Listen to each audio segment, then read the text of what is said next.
Welcome to the Daily Edge. Steve, Jake, Mark, we are the Noodlebergs. Let's find our edge. And we're going to be discussing whether or not you need a coach. It's a simple question that we're going to answer. Let's find our edge.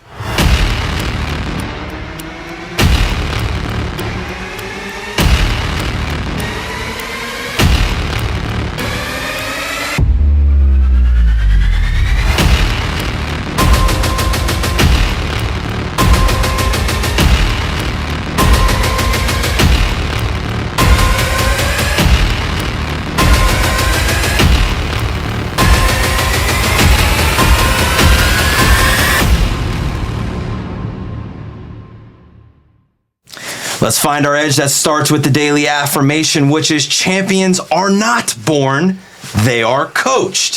So the question of the day is, do you need a coach? Yes or no? Lightning round, yes or no? Yes, absolutely. Yes. Across the board, yes. So we're in agreement that... And it's not self-serving. Like, I'm not saying that because we coach. Can I change my answer? Well, yeah, go ahead. If you don't want to be great, then no. Okay, wow. We're back. Golden question. Here's some statistics to swallow a little bit. 70% of people who receive coaching report improved work performance, relationships, and communication. 86% of companies report they recoup their investment in coaching and more. Only 33% of leaders report having consistent coaching in their current role. So that would tell you that there's not enough coaching happening. That if only 33% of leaders in an organization are reporting getting coaching, yet 86% of organizations who pay for it recoup that investment, and 70% of people who get it see improvements in almost every aspect of their life. What is happening? Well, I think the question is, why don't they want to coach? A lot of people don't grow up in a athletic, background. We were fortunate enough to grow up around coaches where I think it just became second nature for someone else to have eyes on you consistently. Ultimately, when we were in football, we were the coaches, and we always used the eye in the sky never lies, because there were always eyes on you. And when there's eyes on you, that leads to a lot of accountability. And I think people are terrified to have somebody really look objectively at you and be like, hey, you are not reaching the standard for which you set for yourself. So and I think that's hard. I think you hit a great point, because I think the big decision is, am I coachable? Mm-hmm. If I am, then that leads to, let me find a coach. So I want to ask another question, because the question you asked was, well, it depends on whether or not you want to be great, whether or not you want to get the most out of your potential. Mm-hmm. What's the very first job of a coach? What's the most important thing a coach can do? Develop a relationship with you. Build trust. I think it's to figure out what you really want. Help you figure out what you really want, because that one. Right, which is a part of trust, is that, hey, I'm going to share with you what I want. Can you get me there? Right. And not all coaches can. If we were playing Family Feud, all three answers get on the board. Yeah, right. I don't know. All three good answers. All three really good answers. But so I think that brings up the point of if a coach is a good coach, right? Because God only knows we've been around a lot of terrible coaches throughout my life. Had a fun yesterday. Was at a birthday party, and we got into telling stories of the coaching career and got to rehash some of the terrible things that happened during that career. Terrible coaches. But not everybody's a good coach. That's a reality, right? Not every leader inside of an organization knows how to coach. Maybe they do know how to coach and they just don't want to actually do it. So you end up in scenarios where you don't always have a great coach. What does a good coach look like? You said build trust. You said build relationship. I said help you figure out what you want. Okay. And then what happens? So fundamentally, and I've used this analogy before, but it's like, would you get in the car with someone that doesn't know how to drive? Shouldn't. So your coach needs to know how to get you there. It needs to have the experience, the wherewithal, the temperament, the patience, all of those things. You said there's a lot of bad coaches. There's a lot of bad doctors. There's a lot of bad lawyers. There's a lot of bad everything out there. That doesn't mean that they can't be a coach. This is the challenge with coaching, is that I raise my hand, I'm a coach. Right. Like, okay, so you got some letters behind your name and you got certified. Still bullshit. You know, anybody can be a coach. So I think you need to be careful because there are people who have had very poor experiences with a coach. I don't know. It's You know what? You've had a poor experience but it's with a funny coach. to me. It's funny to me the way people approach coaching, because there are certain things where, I don't know, for instance, pickleball. Like, people want to start playing pickleball. I hear it all the time. I want to start playing pickleball. And they're like, I think I'm going to get a coach. Or golf. I'm going to get a coach, right? I want to get better at that. But then they look at their profession and they're like, nah, I don't know. Yeah, right. Well, you want me to spend on someone who's going to help me make more money? Why would I do that? And so it's really interesting because it's not the lack of coaching or even the lack of wanting to be great, but there's, for some reason, we're programmed. I don't know if it's the school system or what you go through or what it is that people are engraved as, specifically Americans, where our jobs are supposed to provide the coaching, I think. Like, the resources should provide it, not I need to seek out. I actually believe, right? Like, Okay, I believe you have a responsibility to yourself to seek out the help. It's particularly if you have the drive and the desire to reach your potential, you have a responsibility to yourself. Well, but I also think as an organization, if as soon as you go beyond yourself, as soon as you go beyond being a solopreneur and you have a team, the owner of the business, the leader of the business, has an obligation to its people to try to provide the resources. Okay, however that shows up. So in some cases, that could happen internally. Yes. There could be resources that are done internally. Should be. I know growing up, there was a stigma about coaching, Right. business coaching. Like, what are you, weak? Right. Yeah, what do you need It's business the- coaching it's the for? tutoring. It's the, you're going to tutoring, you're an there's idiot. something wrong with you. I'll say it. It's therapy. Yes. How is Coaching. therapy any It's different? life Right, coaching. right. And so the stigma attached to it is like, well, you're not good. No. I'm great. I want to be greater. Okay. So that has to be a decision that you come to on your own because it's not wildly accepted. Nobody walks around going, yeah, I get therapy, but therapy is great. Having a sounding board, someone to listen to you and say, hey, this is how you sound. This is how you look. People are soft. Yeah. People are soft. Like, the best, like, you hear Tom Brady and you hear LeBron James or you hear anybody who's successful, they talk about the people who push them to a place that they ultimately wouldn't have gotten by themselves. They would have gotten probably very close with the talent. But all of them talk about without that guy, Kobe with Phil Jackson, Jordan, like, there are a million examples. Steve Kerr, if, you know, we can go down the sports one, but I don't understand why that doesn't translate to high performing, like, business people. Like, we're working all across the time. the board. Right. I think it should translate to performance across the board. And this is where it's like, because I want people to walk away from this episode going, I know how to recognize what a good coach looks like, sounds like, and feels like, and I'm able to know what I should be expecting. So we can say a good coach develops a relationship, builds trust, figures out what you want, right? Listens, then does what?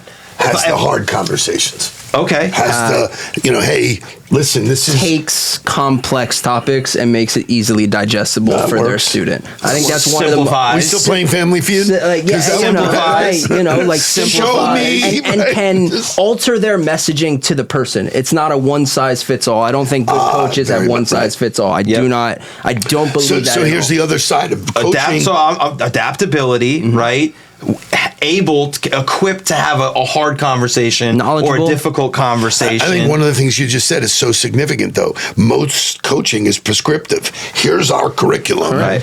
Here's what it is. We don't do that. Well- every single person and every single company has a diverse set of issues, and they're at different stages of the game. You heard me say it the other day, and then you posted about it. There's a difference between teaching and telling. Yeah. There are a lot of coaches who tell. There are a lot of coaches who say, "This is what step 1 through 4 are. This is what you do, and do it." Right? That's telling.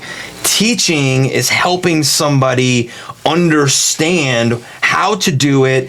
But then inside of that understanding, there's a nuance there and there's a shift in how it actually gets done that fits that person, right? That fits the individual.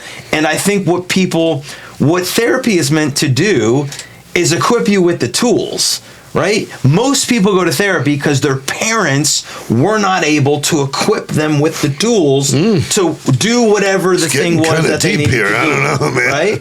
But I'm just trying to draw the parallels to all these different places that we accept coaching, or like, hey, that person has mental illness, so they need therapy. The reason they need therapy is because they didn't have the tools or weren't equipped with the tools to handle it. So now they're getting somebody who can. It's just coaching. This is it's such so a good topic, because when you guys started to play football, I was not capable of coaching you. Right. I coached you in basketball, which was great, and I loved it because I knew that, and I felt like I could teach it. Right. I couldn't teach football. I didn't understand it. I didn't know it. So you needed to find another resource.